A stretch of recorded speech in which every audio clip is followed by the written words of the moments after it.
So guys, welcome back to my channel. চলে এসেছি নতুন মিনি ব্লগ ভিডিও নিয়ে। আজ সকাল সকাল চলে যাচ্ছি পানিহাটি চিরাতদি দণ্ড মহোৎসব উপলক্ষে। আমি এবং আমার দাদা ট্রেনে চেপে চলে যাচ্ছি পানিহাটির উদ্দেশ্যে। সেই পানিহাটি নেমে দিয়ে দিল আমাদের প্রথমে আলুর দম, লুচি এবং একটি করে মিষ্টি। পরে দাদাও নিল আলুর দম, মিষ্টি এবং লুচি। এরপরে হাঁটতে হাঁটতে যাচ্ছি মন্দিরের উদ্দেশ্যে। প্রচুর প্রচুর পরিমাণের ভক্তের সমাগম হয়েছে, এত পরিমাণের ভক্ত যে বলার মতো না।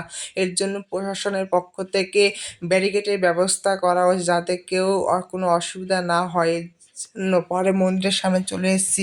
এরপরে ইস্কনে গিয়ে সুন্দর মাতাজির একটি কীর্তন একটু আস্বাদন করে নাও।